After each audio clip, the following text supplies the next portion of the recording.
A falcon never chooses the loudest hand. It chooses the one that understands what silence is trying to survive.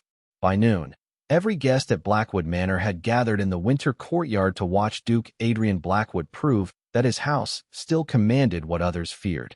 The snow lay thin over the stone, no deeper than an inch, but the air was sharp enough to turn every breath white. Ladies in fur-trimmed cloaks stood beneath the awning. Gentlemen in dark riding coats murmured behind gloved hands. Servants lined the edges of the courtyard with silver trays, warm cider, and lowered eyes. At the center of it all stood the Duke's falcon, Ashwing, black as midnight and proud as a crowned king. No one had touched him in 3 years. Not the trainers brought from Boston. Not the old falconer from Virginia. Not the careful men who spoke softly and wore thick leather to hide their fear. Since the death of Lord Thomas Blackwood, Ashwing had refused every command. He had turned away from food, broken straps, and filled the eastern yard with cries that made even seasoned stablemen cross themselves when the wind carried them through the manor walls. Duke Adrian Blackwood watched the bird from the foot of the stone steps, his scarred face pale beneath the gray sky, his black coat buttoned to the throat, his expression fixed in that cold restraint which made people bow faster than affection ever could. He was 38, powerful, widowed by no wife, but by grief itself, a man who had returned from war with half his face marked and the other half locked behind silence. Clara Whitmore should not have been in the courtyard. She was only a servant girl from the lower hearths, the one who woke before sunrise to warm rooms she would never sit in, carried coal to fireplaces where noble hands would later stretch toward comfort, and polished candlesticks bright enough to reflect faces that never remembered hers. She had come because Mrs. Vale had pointed sharply at a fallen falconry glove near the steps and hissed that household carelessness must not be seen by guests. So Clara stepped from the shadowed archway into the cold, her gray wool dress brushing the snow, her plain linen cap tied beneath her chin, her hands still rough from soap and ash. No one looked at her. Then Ashwing screamed. The sound tore through the polished conversation and left the courtyard breathless. The great black falcon rose from the trainer's arm in a storm of wings, sending the man stumbling backward and the guests scattering like frightened birds themselves. A silver cup fell. A woman gasped into her muff. The horses at the rail shifted uneasily, leather harnesses creaking in the cold. "Stand back," the trainer called, though he was already doing so. Ashwing circled once above the courtyard, his wings wide against the white sky, then dropped lower, his golden eyes fixed on the small figure kneeling to retrieve the glove. Clara froze with the leather in her hand. Around her, everyone moved away. That was what people did when danger came near. They protected themselves first and remembered the lowly afterward, if they remembered them at all. "Girl, move," someone ordered. Clara did not. Not because she was brave in the way ballads praised, but because she saw what the others had missed. Ashwing was not only angry, he was afraid. His body held the same terrible stillness she had seen in injured horses, cornered dogs, and people who had been handled too harshly for too long. Slowly, Clara lowered herself to one knee. She did not raise the glove like a challenge. She laid it across her open palm as if offering him the choice to come or not come. "No one will force you down," she whispered. "Not from me." The courtyard became so quiet that the crackle of the braziers sounded loud. Duke Adrian took one step forward, then stopped. Ashwing swept toward Clara, black wings beating snow from the stones, fierce and beautiful and impossible to command. The guests held their breath. Clara kept her hand steady. The falcon hovered close enough for the wind of him to lift a loose strand of chestnut hair against her cheek. Then, before every titled witness at Blackwood Manor, the untamable bird folded his wings and settled upon the servant girl's arm. He did not strike. He did not flee. He lowered his proud head as though he had recognized her long before anyone else had. Clara looked up only then. Across the winter courtyard, Duke Adrian Blackwood was staring at her, not with anger, not with curiosity alone, but with the stunned expression of a man who had just watched the locked door of his life opened by one quiet inch. The courtyard did not erupt at once. It remained suspended, as if winter itself had paused to understand what had happened. Ashwing stood upon Clara Whitmore's arm with the solemn weight of a secret returned to its rightful keeper, his black feathers sleek against the pale leather glove, his golden eyes moving from face to face as though judging the entire gathering and finding it unworthy. Clara did not breathe deeply. She did not dare. The falcon was heavier than she had expected, warm and alive. His talons settled carefully through the leather, his wings folded now with a dignity that seemed almost human. Around her, the noble guests whispered behind fur collars and gloved fingers. A servant girl, a hearth maid, the ash child from below stairs. Words passed through the cold air with the sting of sleet. Clara kept her gaze lowered, not in shame, but in instinct. Servants survived by becoming smaller than the rooms they entered. Yet nothing about this moment was small. At the foot of the steps, Duke Adrian Blackwood watched her as if the world had shifted beneath his boots. He had seen Ashwing refuse trainers who crossed oceans for the attempt. He had seen strong men turn pale at the bird's cry.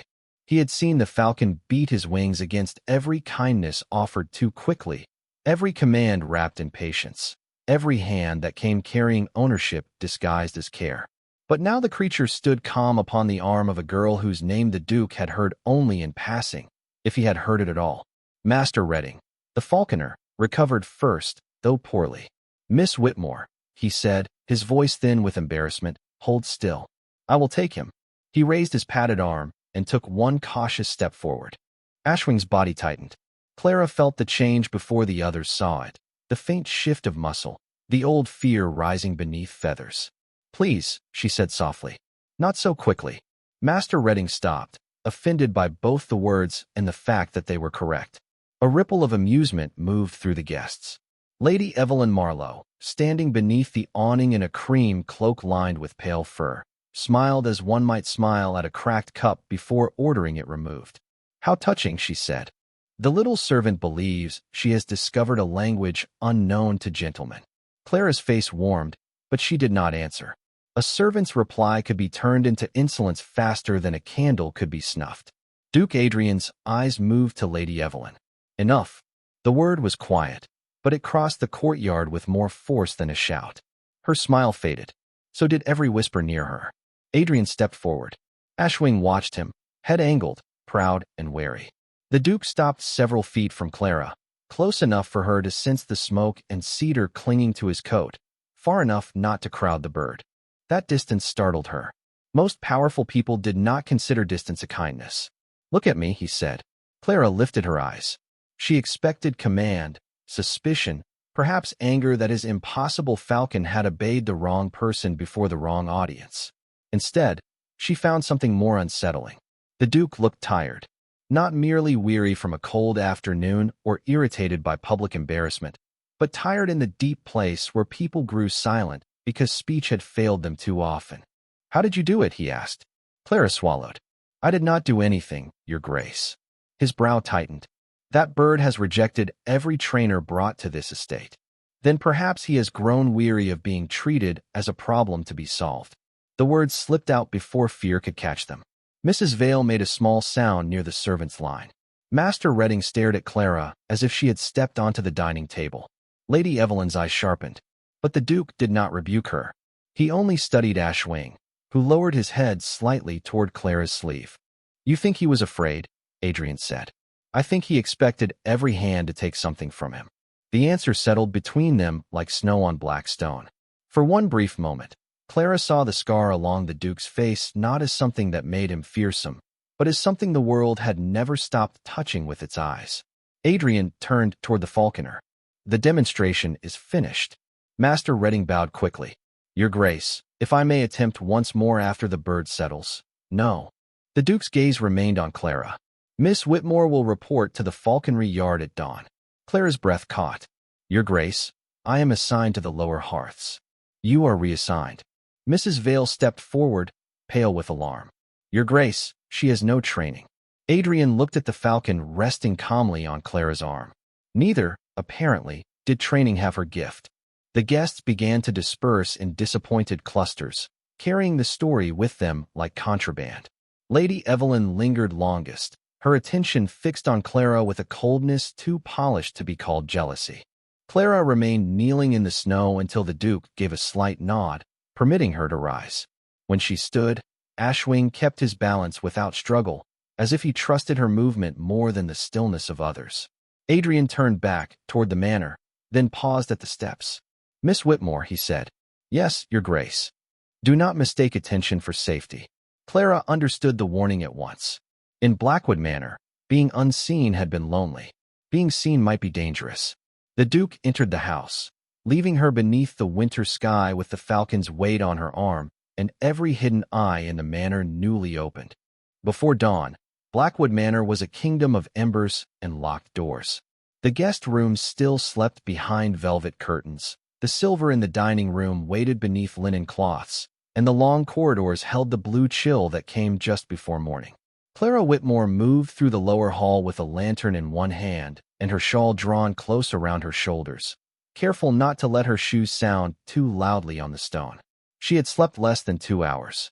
Every time she closed her eyes, she felt again the weight of Ashwing on her arm and saw the Duke's face when he told her that attention was not safety. Now she understood him. By the time the servant's bell had rung the night before, her name had become a flame passed from mouth to mouth. Some said she had charmed the bird with kitchen superstition. Some said the Duke had lost judgment to grief. Some said no creature as proud as Ashwing could choose a hearth maid unless something unnatural had guided it. Clara did not answer any of them. She had learned young that silence could be a roof when kindness was not available. The falconry yard lay beyond the east wing, where the manor stones darkened with frost and the wind smelled of hay, leather, and old iron. Master Redding waited there with his arms folded, his expression stiff enough to break. "You are late," he said. Clara glanced toward the paling sky. "The clock has not struck 5. In this yard, I decide what late means." She lowered her eyes. "Yes, sir." He pointed toward the mews, where Ashwing sat on a high perch beneath the sloped roof, black feathers smooth, head turned slightly away, one golden eye open. "You will stand where I tell you. You will touch nothing. You will speak only when asked. And you will not imagine yesterday made you a falconer." Clara nodded. She did not tell him that she had never wanted to be one. The bird watched her as she stepped inside. The room was warmer than the yard but carried a different kind of cold, the cold of hooks, straps, closed latches, and hands that came with purpose. Master Redding lifted a strip of food with metal tongs and moved toward the perch. Ashwing's body tightened. Not much, only enough for Clara to see. The feathers along his shoulders rose and settled again. His talons gripped the wood. His eye followed the trainer's hand, not the food. "He is being difficult because you are here," Master Redding muttered. Clara kept her voice low. "He is watching the tongs. He has eaten from them before. That does not mean he trusts them." The trainer turned on her, but the iron gate opened before he could speak. Duke Adrian Blackwood entered without announcement, dressed in black against the gray morning, his scar touched by the first thin light. Master Redding bowed at once. Clara curtsied, though she felt the Duke's gaze pause on her only briefly before moving to Ashwing. "Continue," Adrian said. Master Redding raised the tongs again. Ashwing drew back. Clara felt the old fear in the bird like a draft through a cracked window. Without thinking, she began to hum. It was not a song fit for parlors or chapels. It was low, plain, and worn smooth by memory, a tune her father had carried home after militia drills in the northern counties. He used to hum it while mending boots by the stove, the notes uneven but steady, as if they could keep winter from entering the house. Ashwing's head lifted.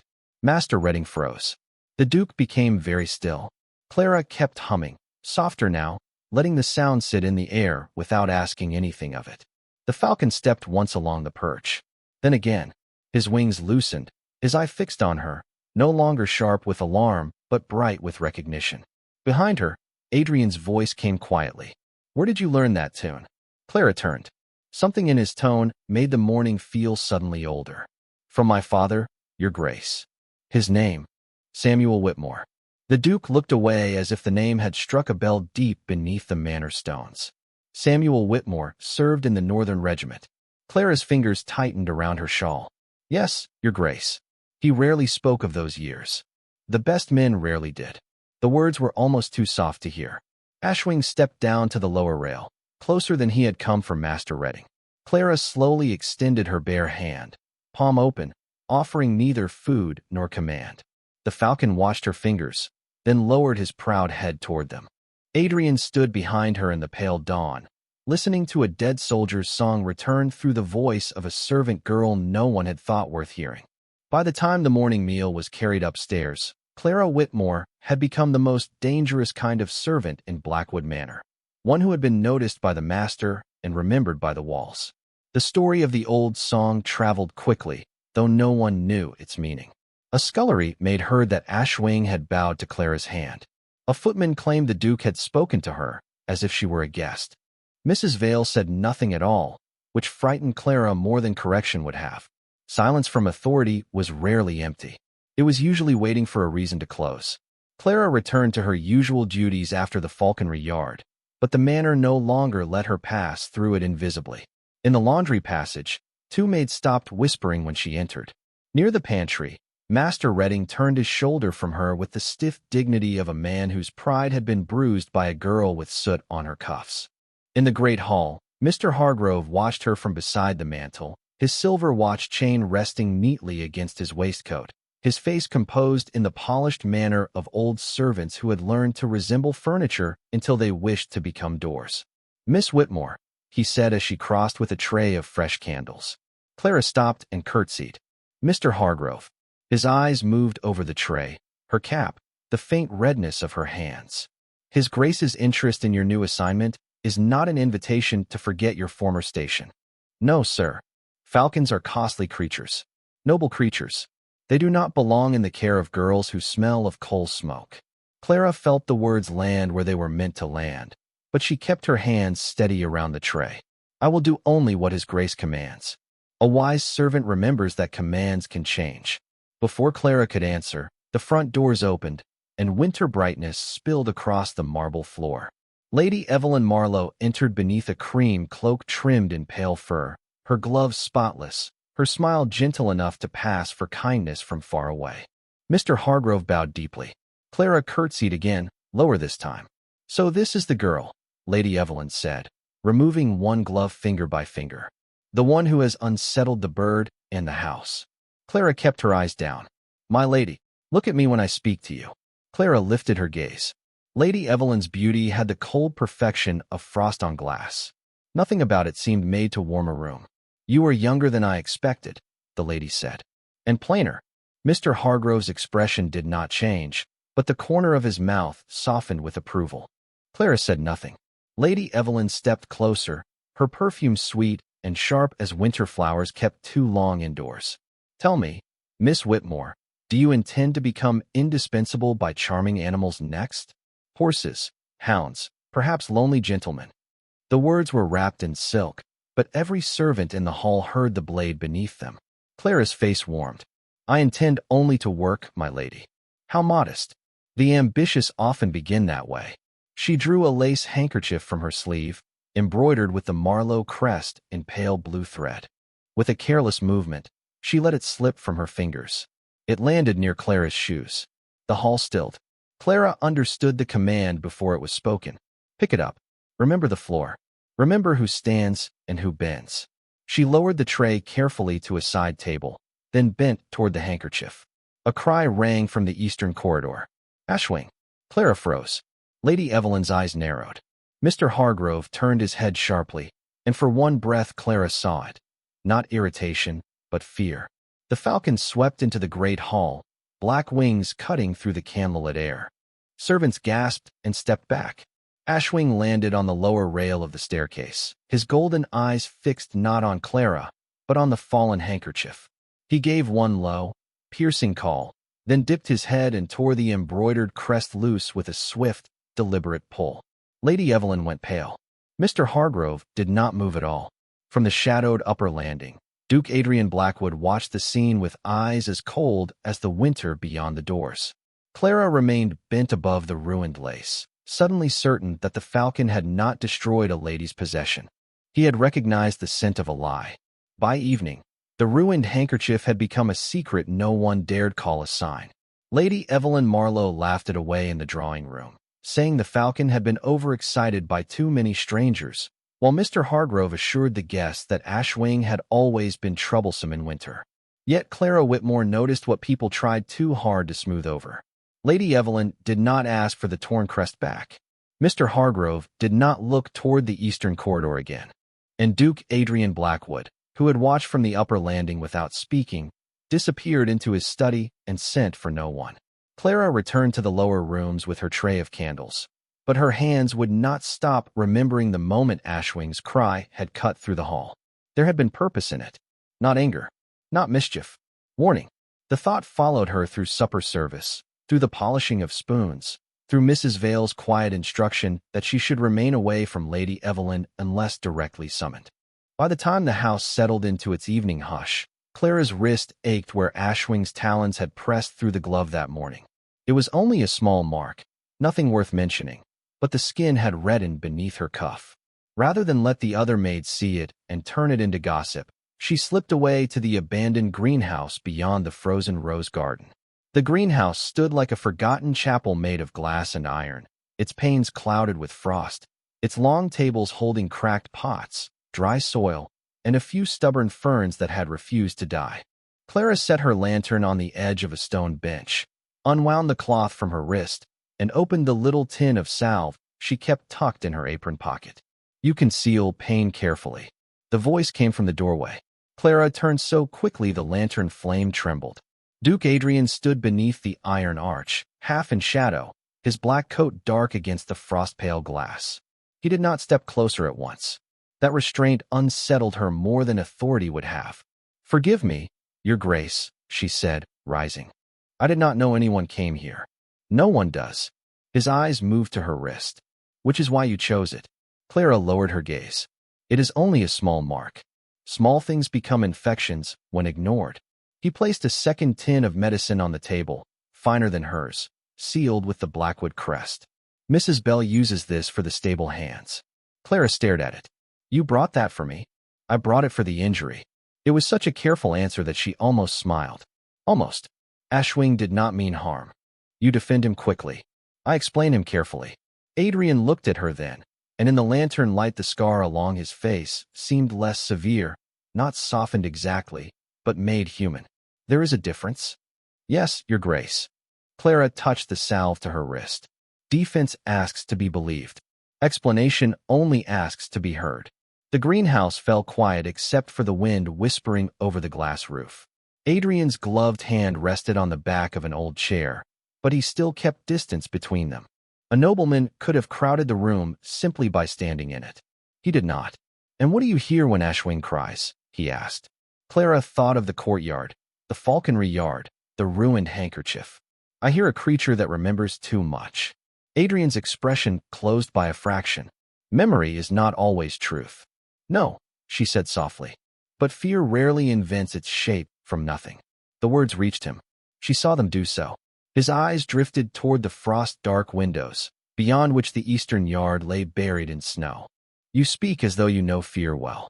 Clara wrapped the clean cloth around her wrist. "Servants learn the language of rooms. When to enter, when to vanish, when a smile is not kindness, when silence is safer than honesty. And yet you were honest with me. I forgot to be afraid." Adrian looked back at her. For a moment, neither spoke. The distance between them remained proper, untouched, and yet it felt charged with something more dangerous than nearness, recognition. Clara saw the man behind the title, the wound behind the command, the exhaustion behind the coldness everyone mistook for cruelty. Before wisdom could stop her, she asked, "Does it still hurt, Your Grace?" He did not ask what she meant. His face turned slightly away from the lantern, but not enough to hide. "Outside," Ashwing called once into the winter dark. Adrian's answer came after a long silence, low and steady. "Every winter." Clara nodded as if he had given her not a confession, but a fragile object to hold carefully. She did not pity him. She did not look away. And in the abandoned greenhouse, among the dead pots and surviving ferns, Duke Adrian Blackwood stood with a servant girl who had asked the one question no one in his grand house had ever dared to ask gently. That night, Blackwood Manor learned the difference between quiet and peace. Quiet had always lived there, pressed into the corners, folded behind the heavy curtains, sealed beneath the black cloths covering old portraits. Peace had not. The snow began just after midnight, soft at first, then thick enough to blur the lamps along the carriage drive and turn the gardens into a pale, shifting wilderness. Clara Whitmore was in the lower passage carrying warm bricks toward the guest rooms when Ashwing cried out from the eastern yard. The sound cut through the manor with such sharp urgency that Clara stopped at once. A brick slid against the tray with a dull scrape. At the end of the corridor, Mr. Hargrove appeared from the servant's stair, his silver watch chain glinting faintly in the lamplight. "Continue your work, Miss Whitmore." His voice was calm, but not gentle. Clara looked toward the dark windows. "Ashwing is distressed. The bird is often distressed. That is why trained men tend him." That was not an ordinary cry. Mr. Hargrove took one measured step closer. "You have been permitted too much imagination." Another cry rang through the stone walls, longer this time, strained by distance and wind. Clara felt the sound enter her chest like a warning bell. She lowered the tray onto a narrow table. "Forgive me, sir." Hargrove's eyes hardened. "Miss Whitmore." She was already moving. The eastern passage was dark except for the thin gold line of her lantern, and the farther she went, the colder the air became. By the time she reached the falconry yard, the gate stood open, swinging lightly in the storm. Snow swept over the stones. The mews door had been left unlatched. Inside, the perches stood empty. A single black feather trembled near the threshold. Clara picked it up with chilled fingers. "He is gone." The words came from behind her. Duke Adrian Blackwood stood at the gate, coat unfastened over his black waistcoat, hair disturbed by the wind, his scar pale beneath the lantern glow. Clara turned. "Your Grace," I heard him cry. Adrian looked beyond the yard toward the northern fields. So did I. For one moment, they stood with the storm between them, both listening. Then Ashwing called again, distant but clear, from beyond the manor wall. Clara stepped toward the sound. Adrian caught the movement immediately. "No, he is leading us. He is a falcon in a snowstorm. He has not been only that since the day he chose to return." Adrian's jaw tightened. "The northern path drops near Blackthorn Wood. In weather like this, you could lose your way within 50 yards. Clara's hands closed around her shawl. "Then come with me." The boldness of it startled her after she had said it. Adrian stared at her, and for a heartbeat the title between them seemed to rise like an iron gate. Then Ashwing cried again, and the gate opened. Adrian took the lantern from the hook beside the mews. "Stay behind me." They crossed the yard and entered the snow. The wind struck Clara's face cold enough to steal breath, but she kept her eyes fixed on the dark line of Adrian's coat and the fleeting shadow of wings above the trees. Snow gathered along her hem and soaked through her shoes. The manor lights faded behind them until Blackwood became a shape rather than a home. After nearly a quarter-mile, the ruined chapel appeared among the pines, its broken arch leaning beneath winter, its stones silvered by frost. Adrian stopped at the edge of the clearing. His face had changed, not with fear of the storm, but with a grief older than the snow. "This is where Thomas was found," he said. Clara did not ask him to explain. Some places carried their own confession. Ashwing waited on the chapel arch, black against white, then dropped inside through the open ruin. Clara followed carefully over the fallen stones, Adrian just behind her with the lantern held low. The chapel smelled of wet stone, pine needles, and years of untouched silence. Near the far wall, beneath a weather-worn angel, Ashwing scraped lightly at a narrow gap between two stones. Clara knelt. "There is something here." Adrian brought the lantern closer. Clara reached into the gap and eased out a strip of old dark leather, stiff with age, attached to a small silver clasp. The Blackwood crest was engraved upon it, but beneath the crest, nearly hidden by tarnish, was one small letter. H. The lantern flame trembled. Adrian took the clasp, his gloved hand closing around it slowly. This was not Thomas's. Clara looked toward Ashwing, who stood quietly on a fallen beam, snow melting along his wings. The bird had not fled. He had remembered. Adrian's voice broke only slightly, which made it hurt more. "All these years, he was trying to show me." By morning, the snow had stopped, but the secret it uncovered seemed to move through Blackwood Manor before anyone spoke of it. Clara Whitmore returned to the servants' hall with damp hems, cold fingers, and the memory of the silver clasp hidden now in the locked drawer of Duke Adrian's study. She had expected the house to look changed after such a discovery. It did not. The same bells rang. The same fires needed tending. The same polished floors reflected the same pale winter light. Yet beneath it all, Clara felt the manor listening. Mr. Hargrove stood at breakfast service with his usual precision, directing footmen, checking trays, and bowing to guests with the calm authority of a man who believed composure could erase suspicion. But when his eyes found Clara near the sideboard, they did not pass over her as they once had. They rested, cold, measuring. A servant girl could become invisible by being ordinary. Clara was no longer ordinary to him, and that made her unsafe. Lady Evelyn Marlowe remained in the morning room under the excuse that the roads beyond the estate were still poor, though Clara had watched 2 delivery wagons pass through the clear drive before 10 o'clock. The lady sat near the window in a pale blue gown, her embroidery untouched on her lap, while Mr. Hargrove bent close enough to speak without being heard. Clara entered with fresh coal for the hearth, and both of them fell silent. Lady Evelyn smiled. It was a perfect smile. That was what made it cruel. "How hard-working you are, Miss Whitmore," she said. "One might almost admire such eagerness." Clara lowered her eyes. "Thank you, my lady. Do not thank me yet." The words were soft enough that no one else turned. Clara carried the coal to the hearth and felt the warning follow her out of the room. Near midday, Mrs. Vale sent her to the west linen closet for fresh sheets. It was a plain errand, the sort no one noticed, which was why Clara's unease deepened with every step. The west gallery was colder than the rest of the house, its windows facing the white lawn, its portraits watching from gilt frames dimmed by dust. She opened the linen closet and lifted a stack of folded sheets. Behind her, the door moved. Mr. Hargrove stood there, straight-backed and courteous. "You have risen quickly, Miss Whitmore." Clara held the linen close. "I have risen nowhere, sir." Wise answer. Lady Evelyn appeared beside him, holding a small velvet case. Her eyes moved over Clara with elegant distaste. Yet one may reach too high without noticing. Clara's mouth went dry. "My lady, I should return to my duties." In a moment, Lady Evelyn opened the case. Inside lay a pearl brooch shaped like hawthorn blossoms. Clara had seen it at her throat the day before. The lady placed it on the shelf among the white folded sheets. Clara stepped back as if the little thing were a lit match. "Please do not do this." Lady Evelyn's eyes brightened.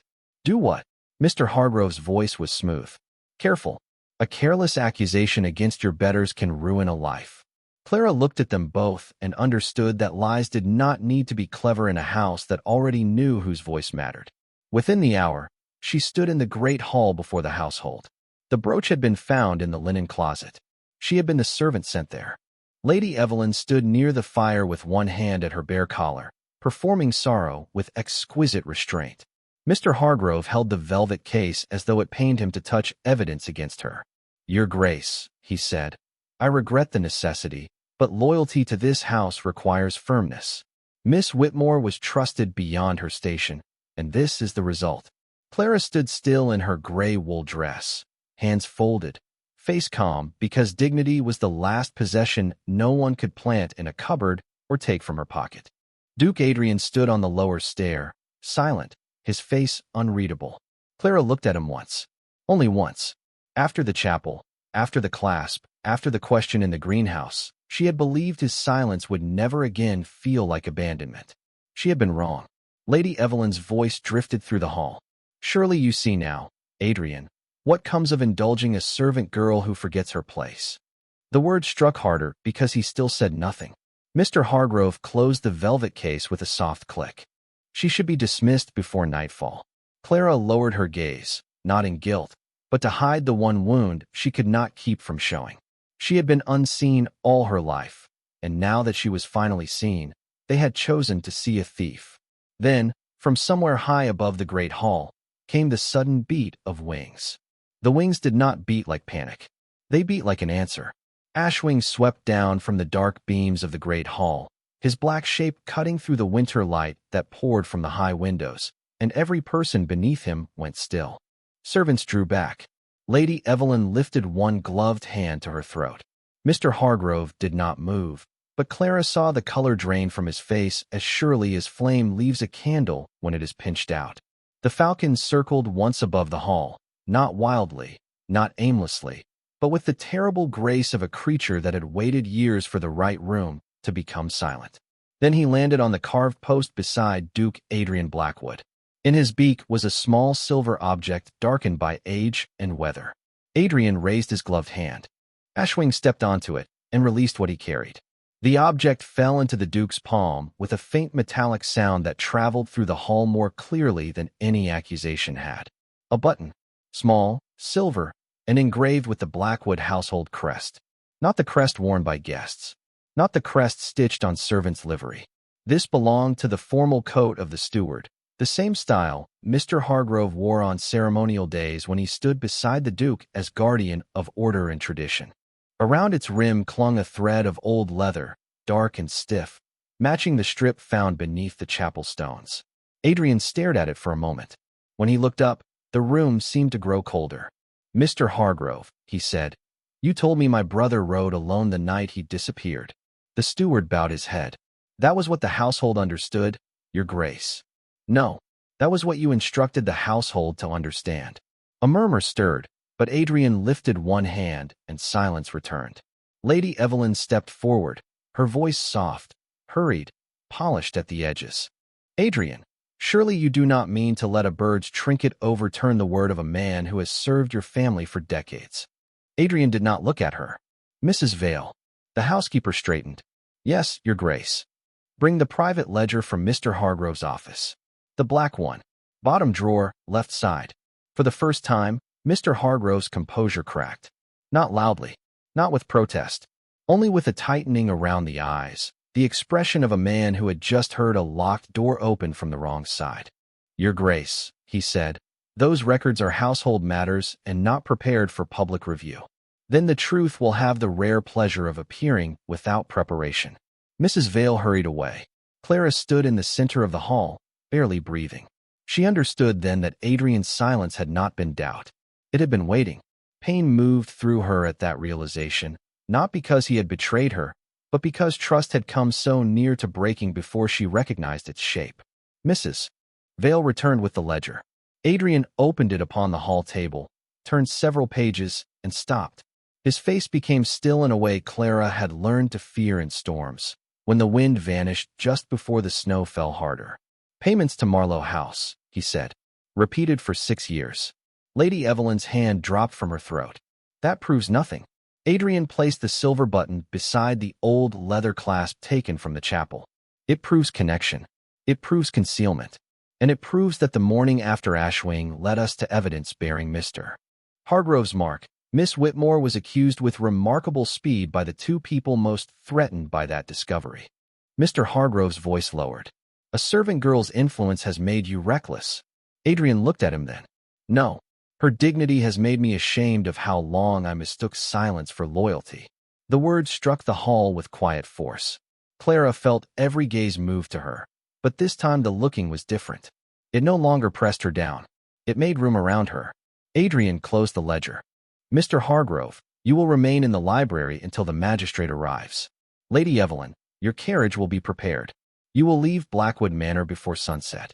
Lady Evelyn's face hardened. "You would disgrace me for her?" She pointed toward Clara, as if one gesture could return the world to its old arrangement. Adrian descended the final stair. "I disgrace only the lie that required her humiliation to survive." He crossed the hall toward Clara. She expected a formal apology, distant and careful enough to keep every boundary intact. Instead, he removed his dark wool cloak and placed it over her shoulders before the entire household. It was warm from him, heavy with cedar smoke and winter air. Clara looked up, and for the first time since the accusation began, she let herself breathe. "Miss Whitmore," Adrian said, his voice low but clear, "this house failed to see you. That does not mean you were ever beneath notice."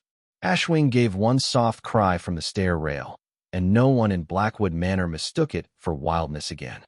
After the magistrate left and the last trace of Lady Evelyn's carriage disappeared beyond the iron gates, Blackwood Manor did not become warm all at once. No wounded house ever did.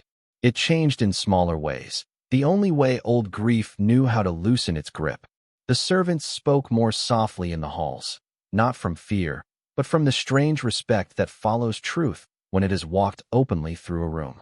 Mrs. Vale no longer looked at Clara Whitmore as an inconvenience risen above her station, but as someone whose quietness had protected the house from a darkness polished enough to pass for loyalty. Master Redding bowed to her in the falconry yard with awkward humility. Even the portraits along the west gallery seemed less severe once the black cloth was removed from the painting of Lord Thomas Blackwood. Clara saw it the next morning while carrying folded linen past the great hall. The portrait showed a young man with fair hair, smiling eyes, and one hand resting near a falcon's perch. Beneath the frame, Duke Adrian Blackwood had placed a single white rose in a glass vase. He stood before it alone, his black coat still, his shoulders no longer rigid with denial but heavy with remembrance. Clara should have passed without speaking. A servant did not interrupt the Duke at grief. Yet Adrian knew she was there. He was younger than memory allowed him to remain, he said quietly. Clara held the linen basket against her waist. Grief keeps the lost at the age pain first understood them. He turned then, and the morning light touched the scar along his face without making him look ruined. It only made him look present. Your father would have liked that sentence. Clara's breath caught. You remember him? I remember Samuel Whitmore mending his boots badly and singing off-key as if confidence could improve the tune. A small smile escaped her before she could lower it. He believed it could. Adrian's gaze softened in a way so slight that another person might have missed it. Clara did not. She had learned to read the small movements of wounded things. He also believed I could become better than the man war required me to be. Clara looked at the white rose beneath Lord Thomas's portrait. Perhaps he was right. Outside, Ashwing called from the eastern yard, clear and steady, not restless now, not wounded by old memory. Adrian extended his arm, not as a command, not as a gesture meant for the eyes of the household, as an invitation. Clara hesitated only long enough to feel the old rules rise around her, then placed her hand lightly upon his sleeve. They walked together into the winter morning. Snow still lay along the walls, but sunlight had begun to thin it at the edges. The falconry yard smelled of hay, leather, and clean cold air. Ashwing waited on the high perch, black wings folded, his golden eyes bright beneath the pale sky. Adrian reached into a wooden chest near the mews and drew out a falconry glove of dark leather, finer than any Clara had worn, lined in soft wool and embroidered at the cuff with the Blackwood crest.